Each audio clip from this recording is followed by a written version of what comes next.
This is part one of the conversion from a YZ10 1995 Pavitas edition to a 1997 YZ10.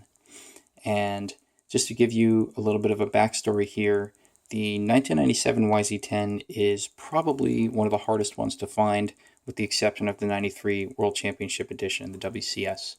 The 97 YZ10 was used as a platform to prototype some parts for what were eventually mounted on the Yokomo MX4. The main thing that was prototyped was the upper deck and the insertion of a spring and on a two-piece upper deck to permit some chassis flex without breaking the upper deck, which I'll get to in a minute. So you'll see this on the Yokomo MX4, but it showed up on the 97 YZ10. It also showed up on some later model YR4 on-road sedan chassis. Other differences, so this is what you'll see on an MX4, but it's also a main difference between the 97 model and the 95 Pavitas edition. The other difference between the Pavitas edition and the 97 are the front and rear shock towers and the rear inner camberlink mounting plate. So these towers here and the camberlink plate, these are Pavitas towers and Pavitas camberlink plate. Those are original parts. I do have a set of 97 towers and camberlink plates. I only have one set, so I'm still deciding on what I want to do with those. Maybe I'll try to get them reproduced, so that way I can retain the original set and put the repo parts on this. In any case, I'll get to that later in a part 2 video, which may be a while because I'm in the process of moving, so it might be a couple months before I make a part 2. But I at least want to show you the upper deck part. And this particular upper deck, two-piece upper deck, is a repro piece, or the repro pair of pieces, but it's an exact replica of the original parts. There's a guy on eBay, I believe his username is RC Wings and Wheels. It's all one word, RC Wings N, letter N, Wheels. And he does some YZ10 parts, some battery trays for the YZ10 and the old Kyosho lasers, and some Kyosho laser shock towers. And I've collaborated with him on a few YZ10 parts. He does a really good job. The battery trays he makes are also quite nice. So you can pick this up from him, and he also gives you a camberlink plate, although this plate is actually the Pavitas plate. So I may collaborate with him in the future on reproducing the actual 97 plate and the 97 tower. So we'll see. I gotta figure out what I'm going to do there.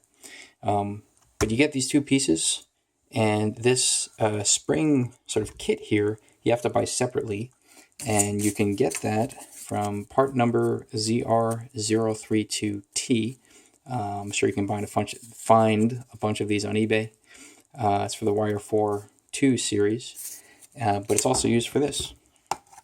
And the way it works is on the old upper deck. Okay, so here's the backstory to the upper deck. This is an original upper deck, actually, for the Pavitas edition. And you can see this upper deck has 3 holes. So on the Pavitas, these 2 holes here, so it'll be this one and this one, are what mounted on the Pavitas model. And I think this one and this one were what were used for the 94 YZ10. In any case, the rear mounting holes here are slotted, and as are the mounting holes here that go through these two guys. Now the reason for that was because you'd have this turnbuckle or a tie rod at the end here, and the end piece of this tie rod would be mounted onto the top of the rear gearbox, and you would loosen these 4 screws and tighten or loosen this tie rod, and that would basically alter the amount of chassis flex you had, which would in turn alter the front belt tension.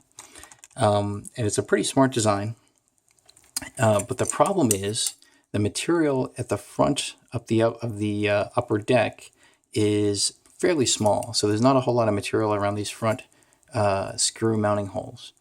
And what happens is, as the chassis flexes, as you're going over bumps or whatever, it puts stress on these 2 front mounting holes. And on 2 occasions, I have 2 actual upper decks here that I've cracked or snapped entirely sort of the front half of this material off.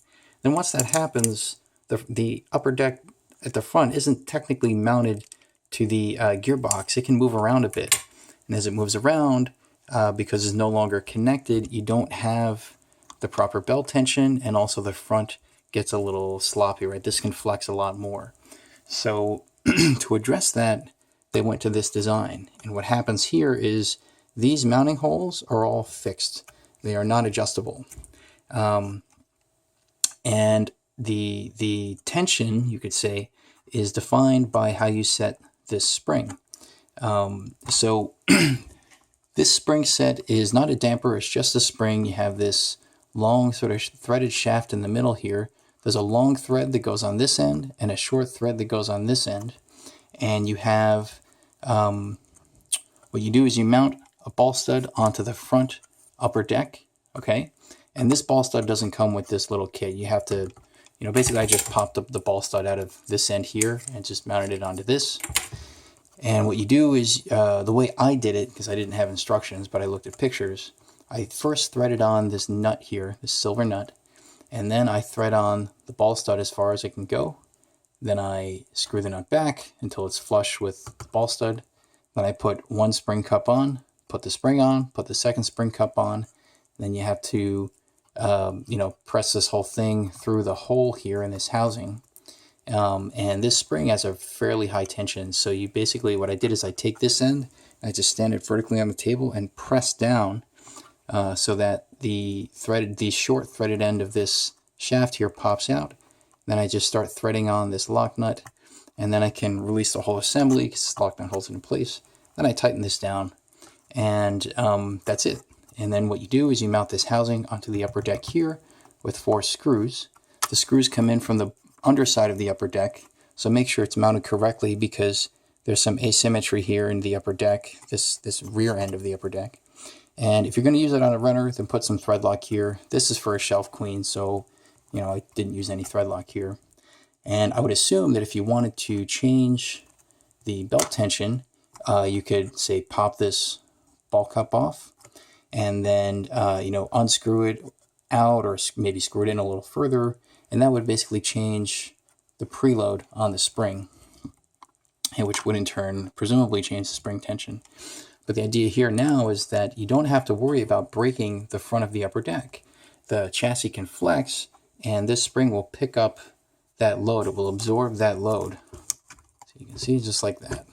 Okay?